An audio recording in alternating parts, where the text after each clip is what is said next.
Mula nung nag-duality yung mundo natin in a 3D mind consciousness, meron na pong mga iilang tao na nagpakilala na sila daw si Jesus Christ. Kung magpaka-honest po tayo as individual human, kapag magpakilala po tayo sa ibang pangalan, there is a reason and purpose kung bakit ginagamit natin yung mga pangalan ng ibang tao, lalo na yung halimbawa mga sikat na mga kilalang mga tao, is to gain popularity and gaining material things. Dahil sa 3D mind consciousness, ang mahalaga sa tao ay ang kayamanan ng mundo, kung bakit nakalimutan nila ang tunay na halaga ng pag-ibig. Kung bakit sila nagnanakaw ng identity ng ibang tao. Since na nag-preach ako, sinabi ko naman yung soul history ko in the past. So bakit hindi ko pwedeng gamitin ang pangalan niya ni Jesus? It's because different body, different name, different experience. Kailangan po natin yun, igalang ang isang individual na tao na nag-carry sa pangalan na yun. Kung bakit ino-honor ko yung tao, yung physical human body na yun bilang sa pangalan ni Jesus. Marami po siyang nagawa na mga maganda nung kapanahunan niya, kung bakit yung pangalan niya is powerful kapag ginamit natin dito sa physical world natin. Dahil ang name niya is nagre-represent ng forgiveness, the ending in the beginning. Dahil siya lang, yung pangalan niya lang, yung kaya niyang i-purify yung human body and human soul, dahil ang pangalan na Jesus is represent the word forgiveness. And bago ka maka-enter into a kingdom of heaven, kailangan mo magpatawad. Kung bakit yung pangalan niya is powerful. So, yung soul ni Jesus, soul ni Adam, they are one. And then yung soul na nasa katawan ko is they are came from the same soul. Pero yung katawan iba-iba. So, hindi ko po pwedeng gamitin yung mga pangalan nila. Dahil in this present time, meron pa akong sariling achievement na kailangan kong ipagmalaki. Kung si Adam is a beginning, nang siya yung gumawa ng beginning ng mundo natin, nung dumating si Eve, nagkaroon ng duality, may separation. Pagdating ni Jesus, nagkaroon ng salvation. In this time, kailangan na po magkaroon ng ending, yung mga past na yun, yung buhay nila sa nakaraan, kailangan na po magkaroon ng ending and turn it into a beginning. So, for me, I am grateful na naging party sila ng soul history ko. Dahil lahat ng mga pagkakamali nila, may tatama ko in this present time. In this present time, kailangan po natin matutunan individually to be true for being who we are individually. Kailangan tayo maging proud sa sarili natin, sa sarili nating achievements, sa sarili nating kakayahan. We need to be proud for being who we are individually. Kung bakit hindi ko pwedeng dalhin yung pangalan niya at hindi ako pwedeng magpakilala sa pangalan niya, but I need to do is to honor yung pangalan niya. Dahil ako ay I am for being who I am. That is to be honest to yourself for being who you are. Kung bakit na-achieve ko yung na-achieve ko in this present body.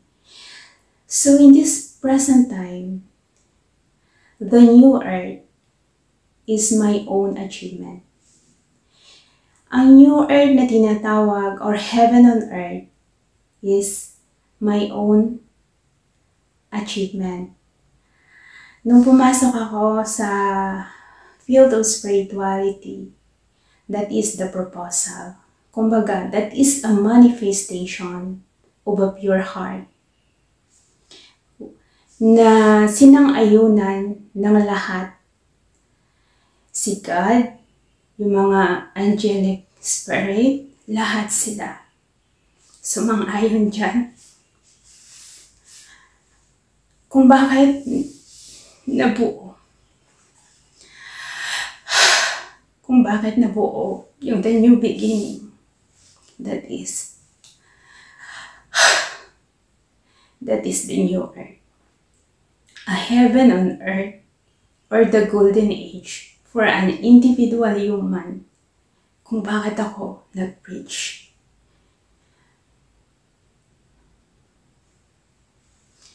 Kahit na sa katawan ko, yung soul niya, pero iba-iba ang kakayahan natin.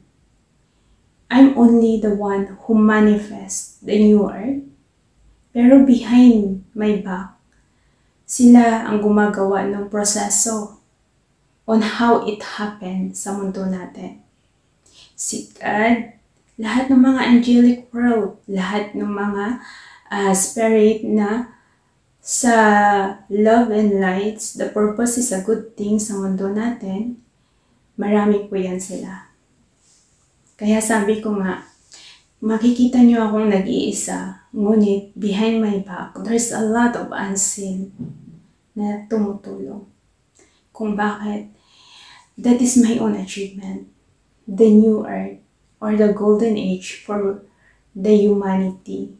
Yan po ay manifestation ko na God approved and to make it happen. Kung bakit sabi ko nga sa inyo, nag-preach ako to share my experience and knowledge on how to go to the new earth. That kung bakit ako nag-preach, nagturo ako sa inyo on how to understand energy, on how to purify the human body and human soul. Dahil gusto ko kayong lahat makakapunta doon. Isang taon na ang nakalipas na parang doon ako talaga nag-focus ako to help. Dahil ako, kagaya nyo din, isang normal na tao na nagkaroon ng pangarap na hindi ko akalain na tutuparin nila. Kung bakit? I am grateful. Sabi ko nga at the beginning, kilala nyo yung physical appearance ko, pero hindi ang tunay na pagkatao ko. Iba yung kilala nyo yung dating ako, pero hindi yung ngayon. Dahil ang ngayon, hindi po yung physical human body yung nagtuturo, ngunit yung soul.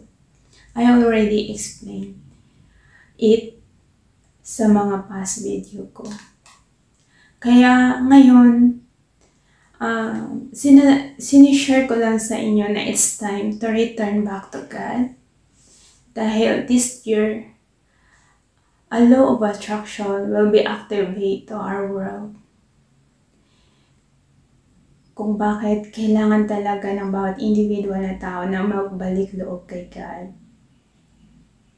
Para po sa kaligtasan ng bawat individual na tao. Dahil sabi ko nga, prayers ang inyong magiging sandata para sa inyong kaligtasan. Kailangan po natin magpakatotoo sa sarili natin dahil only the truth will illuminate the darkness. And when God comes, everything is turned into the light. Lahat po ng kasinungalingan ay mag-come into, kumbaga it turn into the light. Kung bakit by doing a forgiveness, every darkness is turned into the light.